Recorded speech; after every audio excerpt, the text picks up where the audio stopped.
Kita jumpa lagi pendengar, penonton setia channel YouTube kami dan saya hadir kembali untuk rute lama hari ini, Ruang Temu Legislator Makassar. Seperti biasanya rekan-rekan, legislator DPRD Kota Makassar hadir di program acara ini, termasuk satu yang menjadi tamu saya.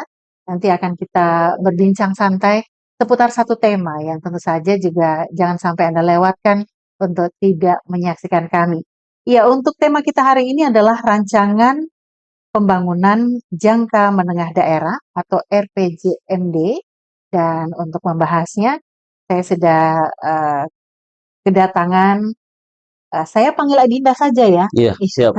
Ada Adinda saya, Dr. Tri Zulkarnain Ahmad, SEMM, dari Komisi A Bidang Pemerintahan DPRD Kota Makassar. Assalamualaikum, selamat siang. Waalaikumsalam warahmatullahi Ya, wabarakatuh. oke. Di tengah kesibukan sudah hadir di sini memenuhi undangan kami, meskipun saya tahu pasti banyak tugas-tugas, apalagi masa reses ya Iya. saat sekarang ini. Jadwal resesnya untuk kali ini kapan?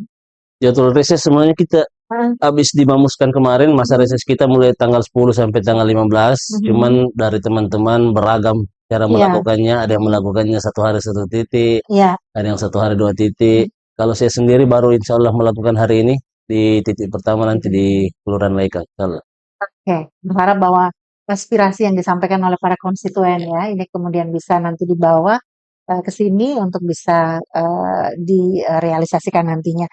Saya membaca semalam bahwa Anda ini terkenal dengan tagline main sampai menang. Iya, betul. Waktu pemilihan kemarin. Oke, waktu kemarin ya. Boleh cerita sedikit ini kenapa kemudian memilih untuk masuk ke gedung DPRD ini, mewakafkan diri untuk mengurus rakyat. Seperti apa motivasinya? Iya. Jadi saya pertama masuk ke gelanggang politik awalnya memang lewat saya partai, lewat kalau khusus Demokrat ini saya kemarin lewat IMDI, Insan Ya. Muda Demokrat Indonesia. Dari situ saya coba belajar aktif berdemokrat. Kemudian di satu sisi saya memperhatikan bahwa terkhusus dapil saya Biringkanaya Tamanan Raya ini agak tersisihkan dengan kecamatan-kecamatan lain yang ada di Kota Makassar. Contoh kecil biasa dianggap bercanda, mau kemana, mau ke Mangkusudiang, planet mana itu, ini agak terpinggirkan menurut saya dapil saya ini, sehingga saya berpikiran, masa sih saya yang punya sedikit pikiran tidak bisa mengaplikasikan ini. Nah, cara mengaplikasikannya ini tidak ada jalan lain masuk ke arena politik. Karena tidak bisa dipungkiri seluruh sendi-sendi kehidupan sekarang ini tidak ada yang bersentuhan tidak bersentuhan dengan politik. Semua harus diurus lewat persoalan politik. Sehingga saya pikir masuk ke gelanggang pertarungan itu menjadi salah satu jalan, dan alhamdulillah Allah meridhoi dan mengamanahkan untuk menjadi anggota DPRD Kota Makassar.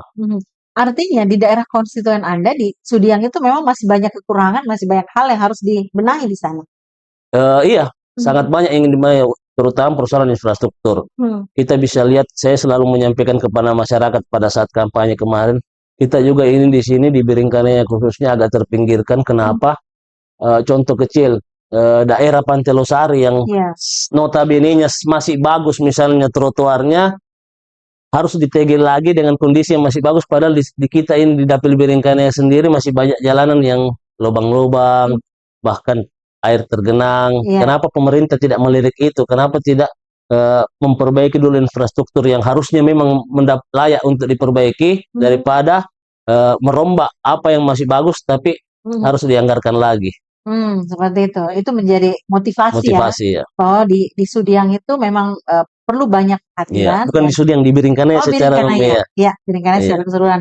Dan Anda kemudian bertekad untuk bisa membenahi situ, karena memang infrastruktur kalau tidak salah. Coba di ini melihat apa yang disampaikan oleh konstituen pada reses bagian pertama kemarin. Saya kira juga soal infrastruktur ini yang paling banyak ya.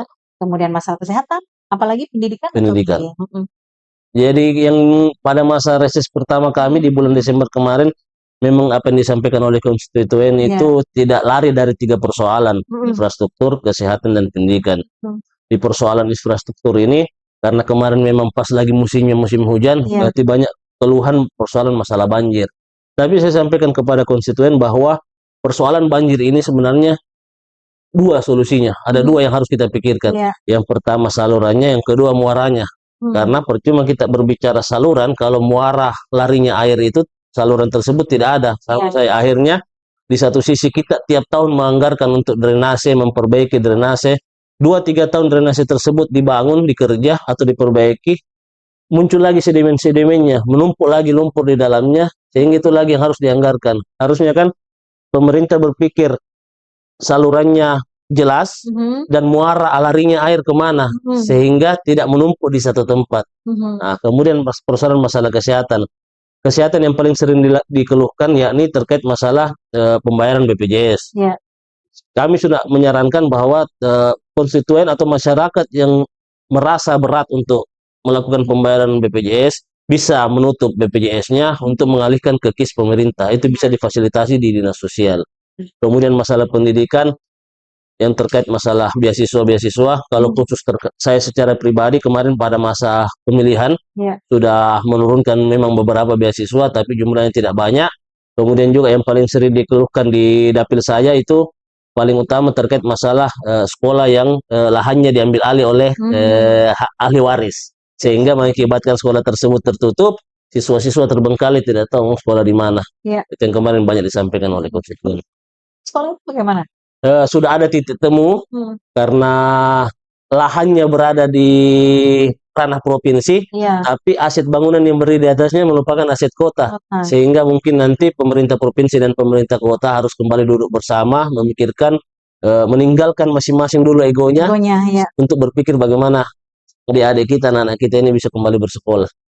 Artinya memang masih ada persoalan yang harus dibenahi, baik itu pendidikan, kesehatan seperti yang disampaikan tadi, infrastruktur juga, dan ini memang aspirasi dari masyarakat, terutama konstituen ini memang harus kita perhatikan untuk dibawa aspirasinya ke sini. Kita beralih ke RPJMD. Nah, ini tentu saja yang dibicarakan di sini adalah satu dokumen bahwa untuk menyelaraskan visi dan misi dari wali kota untuk kemudian nanti dibuat program kerja. Kalau yang berkaitan dengan komisi Anda saat ini untuk pembangunan, Di komisi saya pemerintahan. Oh, pemerintahan. Oke. Apa yang coba disampaikan di situ? Ya, baik. Kalau saya sendiri secara pribadi, kami di DPR ini, khusus saya, kebetulan saya di Bapemperda. Jadi persoalan RPJMD ini, saya pikir kita tidak boleh lari dari dua sistem. Yang pertama, kita harus selaraskan RPJMD ini tersebut dengan pemerintah pusat dan provinsi, karena pada masa periode ini kita diperhadapkan dengan presiden baru, gubernur baru, dan juga wali kota baru, sehingga memang mereka harus saling menyelaraskan program mereka supaya tidak ada tumpang tindih antara pemerintah pusat, provinsi dengan kota. Kemudian yang kedua adalah RPJMD tersebut harus selaras dengan fungsi dan pengawasan kami di DPR.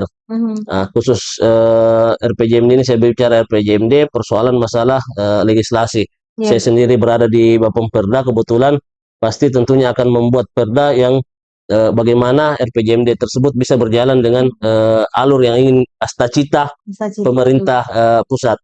Kemudian di persoalan anggaran, saya pikir teman-teman yang berada di badan anggaran pastinya akan menyelaraskan, melihat semua kondisi-kondisi terbaik apa yang bisa dilakukan dan dimasukkan dalam RPJMD tersebut. Apalagi kita tahu sendiri sekarang ini masanya efisiensi, sangat banyak sekali potongan yang harus dikeluarkan dari pos-pos anggaran baik yang ada di DPR maupun di SKPD, sehingga memang kita berpikir keras bagaimana anggaran yang disediakan tersebut bisa betul-betul bermanfaat dan berfungsi buat masyarakat ke bawah. Kemudian di masalah persoalan pengawasan, saya pikir ini fungsi yang paling vital yang ada di DPR. Bagaimana nanti semua program-program yang ada di RPJMD tersebut ketika sudah dianggarkan dan sudah dilaksanakan, bagaimana kita DPR ini mengawasinya secara seksama, mengawasinya secara bagus untuk menentukan bahwa program tersebut betul-betul berjalan dan tiba dengan selamat di masyarakat. Kita mulai dulu dari legislasi. Regulasi nantinya ini akan ada ditambah atau seperti itu untuk pembangunan di pemerintahan Kota Makassar? Terkait masalah legislasi nanti ini, kami secara spesifik belum berkumpul dengan teman-teman Bapemperda. Kita mungkin akan melakukan konsultasi juga dengan pemerintah kota, kira-kira apa poin yang harus kita sematkan di dalam perda tersebut nanti, sehingga tidak ada apa namanya, tidak ada saling saling menghalangi antara Iya. pemerintah kota dengan kami di DPR Kota Makassar. Artinya sama-sama enak berjalan Mhm. karena itu tadi yang seperti saya sampaikan bahwa kami juga masing-masing harus melupakan ego. Pemerintah kota juga jangan terlalu ngotot, DPR juga jangan terlalu ngotot, Mhm. karena ini kita berpikir untuk kepentingan masyarakat di bawah. Sehingga poin-poin yang akan dituangkan di Perda nanti harus betul-betul yang berpihak buat masyarakat. Iya, memang harusnya seperti itu ya. Iya, Jadi memang berjalan beriringan karena memang mitra iya, kerja. Persoalan anggaran, ini kan kalau kita lihat ya Dinda, bahwa ada tempat-tempat tertentu yang misalnya memang anggarannya berkurang, begitu ya, sementara sangat dibutuhkan. Taruhlah misalnya tadi sempat ada perbincangan tentang bagaimana penanganan untuk eh, ketika terjadi banjir misalnya. Pengerukan kanal ini bukan menjadi kewenangan pemerintah kota, tapi balai yang ini. Setelah kemudian meminta untuk ada penanganan dari balai karena kewenangan dari bukan pemerintah kota, dikatakan bahwa anggarannya tidak cukup atau tidak ada. Ini membayangkan bagaimana kalau kemudian dalam efisiensi anggaran ini kan artinya lebih lebih sedikit iya, lagi iya. anggaran yang dimiliki ini. Melihatnya ini seperti apa untuk persoalan anggaran? Iya. Jadi terkhusus di pemerintah kota ini kemarin saya coba lihat statementnya Pak Iya. Wali Hmm. bahwa harus melakukan efisiensi di angka sekitar 300 miliar. Mhm. Saya pikir itu cukup berpengaruh buat Iya, masyarakat ke bawah nantinya, karena sedangkan tidak efisiensi betul. kemarin itu saja Masih masih kurang, masih kurang, masih apalagi kurang. ada persoalan efisiensi. Dan kami juga belum belum jelas sampai hari ini bahwa efisiensi tersebut akan dialihkan ke program apa, sehingga Mhm. harus ada efisiensi. Apakah Iya, memang uangnya ditahan, iya. diefisiensikan, ataukah efisiensi tersebut untuk dialihkan ke program yang lain? Itu Mhm. kami belum dapat secara terperinci untuk apa penggunaannya. Cuman kami sangat berharap masalah hal-hal yang berkaitan dengan kebutuhan masyarakat yang mendesak, Mhm. terutama persoalan banjir tersebut, tolong di apa namanya, Diprioritaskan. bukan diprioritaskan, tapi paling tidak ada Mhm. dana-dana taktis, dana-dana saving yang kira-kira bisa disiapkan nanti untuk persoalan itu, karena Mhm. kita tidak tahu kapan musibah tersebut datang, Iya, kapan banjir tersebut bisa ada di tengah-tengah masyarakat. Kalau pemerintah tidak memiliki dana taktis atau persiapan tersendiri persoalan itu, saya pikir iya. itu akan menjadi keluhan terus-menerus di masyarakat. Mhm. Mhm. Harus ada solusi Iya, ya yang didapatkan. Tapi kalau menurut Anda sendiri, Dinda, pos-pos anggaran ini dengan efisiensi yang ada saat sekarang ini, ke pos mana yang mungkin ini yang harus coba untuk ditambah atau tetap dipertahankan nominalnya? ya kalau saya melihat yang harus dipertahankan dan harus tetap nominalnya program-program yang banyak turun ke Prioritas. masyarakat, Mhm. karena itu yang apa namanya, dirasa langsung oleh masyarakat, Mhm. utamanya persoalan infrastruktur. Saya selalu berbicara tentang dapil saya yang Mhm. infrastrukturnya mungkin ya masih kurang dibanding Mhm. dengan kecamatan-kecamatan lain yang ada di Mhm. Kota Makassar. Iya. Sehingga saya pikir persoalan tersebut harus menjadi perhatian khusus pemerintah kota, Mhm. agar anggaran-anggaran yang berkaitan dengan hal-hal tersebut kalau bisa tidak kena efisiensi, Iya. atau bahkan tetap nominalnya ada, atau kalau bisa lebih bagus lagi kalau bisa nominalnya ditambah, Mhm. sehingga masyarakat bisa merasakan langsung Iya. apa yang dilakukan oleh pemerintah, dan kami juga di DPR secara langsung yang memiliki konstituen bisa Mhm. dianggap bahwa memiliki peran untuk memberikan pelayanan yang terbaik buat masyarakat. Mhm. Menurut Anda efektifkah nanti kalau kemudian, meskipun efisiensi anggaran, program-program kerja ini tetap berjalan dengan efektif begitu? Otomatis saya bisa pastikan bahwa kemungkinan besar tidak berjalan efektif. Mhm. Tapi mungkin di tahun pertama ini Iya. kita saling menyesuaikan, Mhm. saling mencoba beradaptasi dengan kondisi anggaran yang baru. Mudah-mudahan masyarakat juga di bawah bisa menerima segala program-program kerja yang ada dengan Mhm. kondisi keterbatasan anggaran, Mhm. sehingga tahun-tahun berikutnya sudah bisa mulai terbiasa. Insya Mhm. Allah mudah-mudahan kita berharap si adaptasi di persoalan efisiensi anggaran ini Mhm. bisa berjalan lancar di tahun pertama ini. Nah, kita berharap seperti itu ya, karena banyak yang khawatir Iya. dengan adanya program efisiensi anggaran ini. Nah, berkaitan dengan program-program pemerintahan, kalau ini kan pemerintahan yang baru, tentu ada program pemerintah yang lama yang tetap diteruskan, ya, ada juga yang mungkin akan dibuat yang baru. Kalau menurut Anda yang mana yang coba untuk dipertahankan program yang sudah ada yang baik untuk dilanjutkan dan yang mungkin nantinya akan coba untuk diganti? Ya, kalau program yang kami kemarin sebenarnya sudah ketuk anggarannya di DPR kan adalah masih produk wali kota yang lama. Iya. Apa-apa semua program yang ada dalam rencana anggaran itu tersebut adalah produk program pemerintah yang lama. Kami sangat berharap dan Pak Wali Kota sendiri sudah menyampaikan bahwa apa program-program yang kami menurut Pak Wali Kota dan pemerintahan barunya anggap baik, itu insya Allah akan diteruskan. Yang sesuai dengan visi misinya Pak Wali Kota, itu pun akan dimasukkan dalam programnya nanti. Contoh kalau program yang menurut saya bisa dilanjutkan ya itu tadi, misalnya pembangunan perbaikan lorong-lorong yang ada di masing-masing wilayah kecamatan, terus mungkin ada internet gratis yang ada di setiap kelurahan, itu sangat bermanfaat sehingga contoh penggunaan internet, anak-anak kita yang memiliki kebutuhan masalah membutuhkan data di sekolahnya misalnya untuk belajar, tidak susah lagi mencari di mana saya harus mendapatkan internet, tidak harus lagi mengeluarkan biaya, sehingga mereka agak terbantu di persoalan itu. Program-program kecil tersebut saya pikir harus mungkin dan bisa dipertimbangkan untuk dipertahankan karena bisa menyentuh langsung kepada masyarakat yang ada di bawah. Kemarin podcast dengan salah seorang rekan juga DPD Kota Makassar, ada yang coba untuk diusulkan bagaimana perencanaan pendidikan pada anak. Jadi melihat kondisi sekarang, mungkin juga nanti bisa ada program bagaimana pendidikan moral itu yang coba untuk kembali diterapkan, karena membandingkan yang lalu kan ada pelajaran di sekolah PMP, pendidikan moral Pancasila, PPKN, betul, dari PMP ke PPKN, dan sekarang sudah tidak ada lagi ya. Sementara kalau melihat kondisi sekarang itu sangat dibutuhkan. Anda melihatnya seperti apa kira-kira untuk nanti coba untuk disampaikan berkaitan dengan hal tersebut? Iya, saya pikir itu ide dan usulan yang sangat bagus. Mungkin teman-teman yang menyampaikan kemarin juga berada di Komisi D, komisi yang membidangi persoalan pendidikan. Memang sudah lama usulan tersebut menjadi bahan perhatian kami.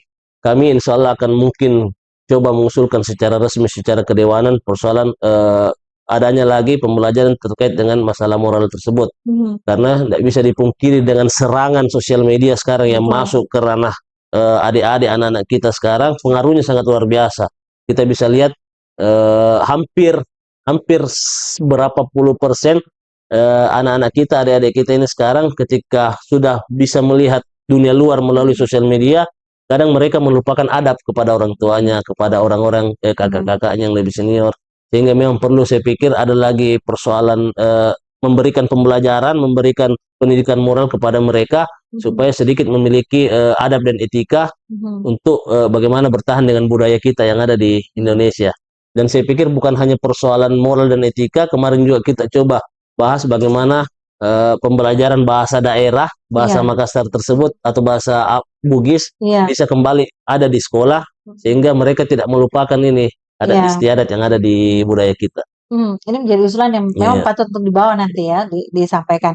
Berkaitan juga dengan pengawasan, ini kan seperti misalnya setiap SKPD dengan serapan anggaran, ya. Ini tentu seperti yang saya membaca semalam ada pernyataan Anda bahwa memang harus transparan, begitu ya, penggunaannya untuk apa, dan ketika memang ada sisa, itu kan harus juga diketahui kenapa kemudian tidak digunakan sepenuhnya.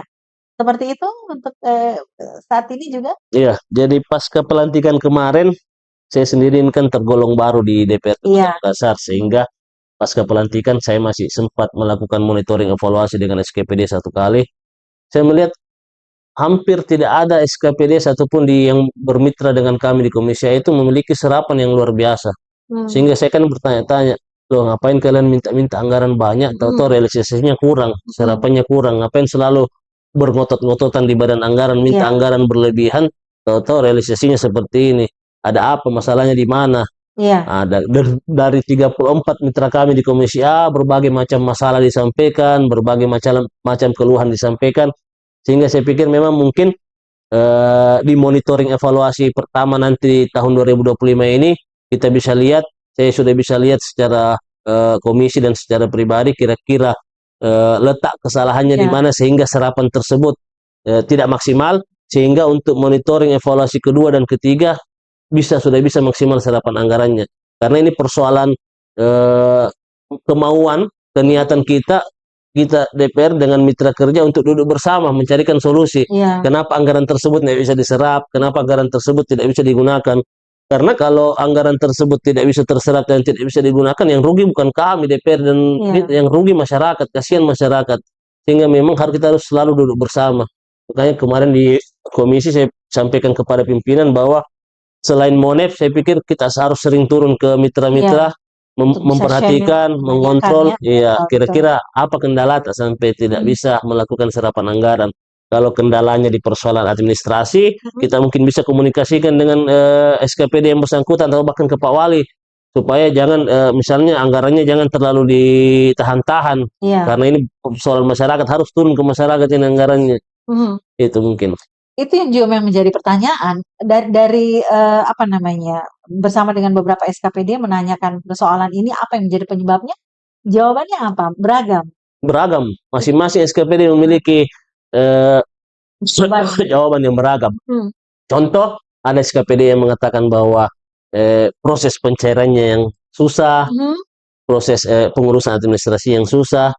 Contoh juga, ada satu kelurahan kemarin yang harusnya anggaran kelurahannya sudah bisa digunakan, dipakai untuk kepada masyarakat, hanya gara-gara persoalan ketidakadaannya bendahara yang definitif ditunjuk di kelurahan tersebut, sehingga anggaran tersebut tidak bisa keluar. Ini kan persoalan yang menjadi apa, harusnya pemerintah kota berpikir secara bijak. Masa gara-gara persoalan tidak adanya orang yang ditunjuk sebagai bendahara, masyarakat yang harus korban tidak menikmati anggaran tersebut. Padahal nilainya saya pikir sudah cukup bagus untuk dimanfaatkan masyarakat, terutama di persoalan infrastruktur. Nah, itu yang salah satu jawaban yang ada di SKPD yang kami terima. Sehingga saya pikir tahun 2025 ini belajar dari pengalaman Monef yang lalu, saya secara pribadi insya Allah akan lebih mengontrol dan lebih mengoptimalkan bagaimana komunikasi antara SKPD dengan pimpinannya ini, terkhusus wali kota ini, bisa sinergi. Ini kan biasa kadang tidak ketemu kalau SKPD-nya takut komunikasi ke pimpinannya, ke wali kotanya. Akhirnya masyarakat yang korban. Oke. Memang harus, namanya mitra, ya bersedia juga untuk berkonsultasi begitu ya, terutama juga untuk anggaran-anggaran tersebut. Untuk bidang pemerintahan sendiri, apa yang coba nanti akan dibenahi lagi agar pemerintahan bisa berjalan dengan maksimal? Ya, kalau kami sendiri di DPR Kota Makassar ini kan sebenarnya tidak ada tupoksi khusus untuk bagaimana membenahi bidang pemerintahan. Ini tupoksinya teman-teman eksekutif. Kami sangat berharap, utamanya saya secara pribadi dan partai pengusung Pak Munafri kemarin dipilih wali, sangat setuju dengan pendapat yang disampaikan oleh Pak Wali, bagaimana segera melakukan reposisi yang ada di SKPD, karena ini persoalan bagaimana siapa-siapa yang akan ditemani bekerja Pak Api ini selama 5 tahun memiliki chemistry dengan beliau. Cuman saya sampaikan bahwa jangan juga terburu-buru melakukan reposisi, tapi perhatikan juga siapa tahu yang di dalam posisi sekarang ini masih ada yang memiliki chemistry dengan Bapak, masih bisa bekerja sama dengan baik, sehingga bisa berjalan lancar juga ke pemerintahan ini 1 periode 5 tahun ini. Artinya yang masih berpotensi bisa menjadi mitra yang baik itu tetap masih bisa dipertahankan ya, jadi tidak serta-merta harus diganti. Ada satu persoalan yang saya yakin juga ini menjadi penanganan ataupun juga ranah dari Komisi A pemerintahan dalam hal ini, keberadaan gudang dalam kota. Ini juga persoalan yang sudah sekian lama belum juga terlihat ada hasil yang kalau saya menilai itu belum maksimal begitu ya, karena kapan-kapan kemudian ditemukan lagi adanya ruko yang kemudian ternyata menjadi gudang tempat penyimpanan barang dan itu berada di dalam kota. Kalau Komisi A sendiri bagaimana melihatnya nih? Iya, jadi bicara gudang dalam kota, kemarin juga kami sudah melakukan sidak dan RDP dengan beberapa aliansi terkait masalah gudang dalam kota dan memanggil pelaku-pelaku tersebut, memanggil SKPD terkait. Di satu sisi teman-teman gudang dalam kota, saya tidak tahu mereka berdalih atau apa, alasannya bahwa kami tidak mendapatkan sosialisasi masalah perda tersebut, kami tidak mendapatkan informasi kondisinya seperti ini. Kemudian juga saya komunikasi dengan SKPD terkait, utamanya PTSP, perdagangan dan sebagainya, menyampaikan bahwa mereka sudah memberikan informasi mereka sudah memberikan sosialisasi sehingga eh, tidak ada tindak lanjut dari mereka ketika diperingati untuk dipindahkan. Cuman saya berpikir secara rasional bahwa mungkin keberadaan gudang dalam kota ini selain memang karena sosialisasinya kurang, informasinya kurang, memindahkan usaha yang besar tersebut dari satu tempat ke tempat yang lain yang mungkin agak jauh tidak semudah membalikan telapak tangan.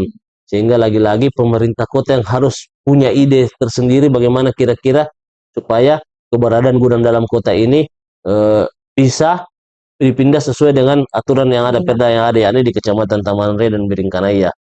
Kemudian juga persoalan masalah kita belum ada kesepahaman yang mana dimaksud dengan gudang ini, yang mana dimaksud dengan gudang ini, sehingga banyak yang beranggapan bahwa tempatnya dia adalah toko, bukan gudang. Iya. Tapi fungsinya seperti gudang. Tapi fungsinya hampir menyamai dengan gudang. Itu yang kadang kurang disosialisasikan. Kemudian juga saya agak rancu di persoalan teman-teman SKPD yang menangani terkait persoalan itu. Dalam hal ini, kalau Anda sudah melihat potensinya bahwa ini adalah gudang, ya tolong kalau dia mengurus izin, jangan dikeluarkan izinnya. Ya ini kan saya mencurigai, saya tidak menuduh, tapi bisa saja mungkin saja ada oknum yang bermain salah keluarnya izin-izin mereka keberadaan gudang-gudang dalam kota ini. Ataukah mungkin memang pelaku usaha yang kemungkinan besar jahil. Iya, pandai memperlihatkan kepada SKPD bahwa kondisiku adalah toko, tahu-tahu berkembang menjadi gudang.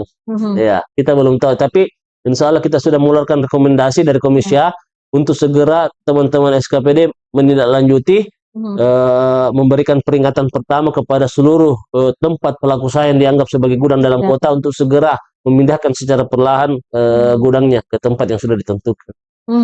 Ini untuk sekali lagi memang ketegasan yang harus ada di sini, pengawasan, ketegasan karena regulasinya sudah ada. Karena memang edukasi, sosialisasi yang kurang. Ya, saya pikir bisa jadi juga karena kan kita tidak bisa menjangkau semua ini teman-teman, keberadaan teman-teman yang ada dalam dunia usaha di Kota Makassar ini. Apalagi kalau mereka dipanggil, niatan kita biasanya memanggilnya untuk sosialisasi, menyampaikan informasi, ketakutan lagi dianggapnya mau diperiksa, dianggapnya mau diganggu dan sebagainya. Tapi kan itu bisa dengan sosmed ya? Bisa dengan sosmed. Bisa dengan sosmed. Harus lebih ini lagi, lebih intens lagi. Iya, lebih intens. Yang berkaitan dengan hal ini. Tri, semalam saya juga membaca Anda seringkali menerima aspirasi. Contohnya juga beberapa waktu yang lalu menerima aspirasi berkaitan dengan parkir liar. Ya, itu kalau kita lihat memang di Makassar ini banyak sekali yang indikasinya memang parkir liar.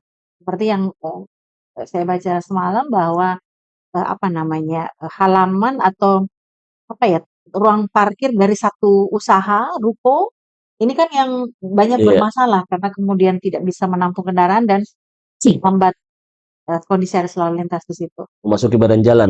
Iya, parkirnya di badan jalan. Ini seperti apa nanti tindak lanjut? Karena memang sudah ada yang kembali menyampaikan keluhan berkaitan hal itu. Jadi terkait parkir sebenarnya bukan ranahnya saya di Komisi A, cuman karena kita ini dilantik sebagai anggota DPRD Kota Makassar, bukan dilantik menjadi anggota DPRD Komisi A.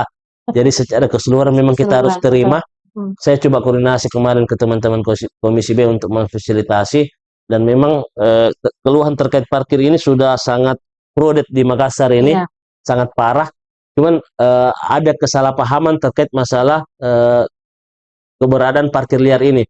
Kadang teman-teman yang datang aksi menuntut untuk segera ditindaklanjuti terkait dengan parkir liar. Di satu sisi parkir liar yang dimaksud teman-teman aliansi ini, kadang yang teman-teman mahasiswa, parkir setelah saya selidiki, parkir yang ternyata memiliki sumbangan masuk ke dalam PAD melalui PD Parkir. Sehingga saya pertanyakan ke PD Parkir, ini kategori parkir liar atau parkir tidak liar ini?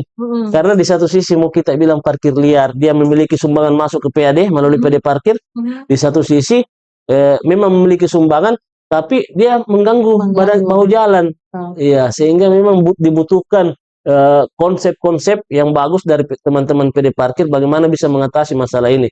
Karena contohnya di daerah Boulevard sini, hampir semua pelaku usaha sudah menggunakan badan jalan, bahu jalan untuk melakukan parkir, dan berapa kali disampaikan teguran, disampaikan penyampaian untuk segera ditindaklanjuti, tapi sampai hari ini saya pikir masih berjalan dengan normal kondisi di sana. Iya, persoalan yang memang sudah sekian Iya. lama ya. Kalau kita lihat termasuk juga ketika ada bangunan yang beralih fungsi, misalnya ada yang tadinya ruko, tapi 3 ruko, 4 ruko, kemudian setelah dibangun, kemudian menjadi hotel. Iya, Meskipun itu kan harus harus melihat juga bahwa pengunjungnya nanti berapa, iya, ketersediaan iya, tempat parkir di situ. iya, harus diukur. Harus diukur seperti itu. Itu tidak tidak kemudian tersosialisasi. Atau dalam hal ini ketegasan lagi yang tidak ada, sudah tahu melanggar, tapi kemudian tidak ada tindak lanjut memberikan efek jera dengan pelanggaran itu. Ya, jadi kalau saya beranggapan ini, saya berbicara secara pribadi yang melihat kondisi lapangan. Jauh sebelum saya menjadi anggota DPR, saya melihat kondisi lapangan bahwa memang kenapa sampai pelaku-pelaku usaha kemungkinan besar melakukan hal tersebut, tidak melaporkan keberadaan usahanya, dikaitkan karena terlalu ribetnya birokrasi yang ada, kepengurusan yang ada. Di satu sisi pertama ribet, yang kedua tingginya biaya untuk pengurusan. Sehingga memang ketika pelaku-pelaku usaha merasa berat untuk melakukan pengurusan administrasi maupun secara pembiayaan, pasti mereka melakukan kegiatan-kegiatan yang bisa kita anggap curang. Nah, jadi solusinya saya pikir pemerintah kota bisa memberikan alternatif solusi lain bagaimana pelaku-pelaku usaha ini bisa berinvestasi dengan aman, nyaman, tenang, dan tidak terlalu menguras isi dompet di awal. Iya, kalau saya, ya nantilah pelaku usaha tersebut kalau usahanya sudah running, sudah berjalan, nah, barulah kita boleh coba komunikasikan ulang. Tapi kalau teman-teman pelaku usaha yang niatannya baru memulai investasi, baru memulai usaha, sudah dikasih diperhadapkan dengan kondisi yang ribet, diperhadapkan dengan biaya yang sangat mahal, kan pasti mereka berpikir, sehingga mereka punya alasan untuk sudahlah, nggak usah dilapor lah, main curang aja lah. Jadi saya pikir di sini peran kita, peran kami DPR mengawasi hal tersebut dan menyampaikan kepada pemerintah bahwa carikan alternatif, carikan solusi teman-teman yang ingin berusaha. Karena kita sangat berharap di kondisi yang seperti sekarang ini banyak investor-investor yang harus masuk ke kota kita, ke Makassar kita, menanamkan segala investasinya supaya perputaran ekonomi di kota Makassar ini tetap bagus dan bisa bermanfaat buat masyarakat. Dan memang juga harus ditunjang dengan kondisi tertibnya kota ya, agar investor tertarik untuk kota Makassar. Satu yang ingin saya minta tanggapan dari Adinda Tri sebelum kita akhiri podcast ini. Viral belakangan ini kan penundaan pengangkatan CPNS dan P3K. Iya. Anda menanggapinya seperti apa nih? Tuntutan teman-teman nih. Iya. Jadi harusnya minggu ini kami sudah terima teman-teman yang P3K Kota Makassar ini karena ada suratnya masuk, cuman karena lagi masa reses sehingga kami tunda di minggu depan untuk menerima. Saya sampaikan ke mereka bahwa kami di DPR Makassar ini pastinya sangat sangat mendukung kalian. Tentunya cuman ranahnya ini bukan berada di dalam lingkup kota Makassar, ranahnya ini ada di Kemenpan RB. Sehingga jalan yang terbaik adalah mungkin teman-teman menyampaikan aspirasinya, kami dari DPRD Kota Makassar menyampaikan secara resmi tertulis baik itu ke Kemenpan ataupun ke pihak-pihak terkait, bahkan ke presiden sampai ke presiden pun melalui surat resmi bahwa kondisi yang terjadi di lapangan terkhusus Kota Makassar seperti ini untuk kira-kira dipertimbangkan bagaimana nasib mereka, nasib teman-teman P3K yang sudah terangkat. Ya, karena jangan sampai hanya gara-gara pengaruh efisiensi, akhirnya banyak yang dikorbankan. Karena mereka juga ini punya keluarga, punya anak istri yang harus dihidupi. Sehingga juga kita harus berpikir seperti itu untuk bagaimana mereka memiliki kejelasan hidup ke depan. Oke, teman-teman P3K ini pasti mendengarkan ya seperti apa yang Tri sampaikan.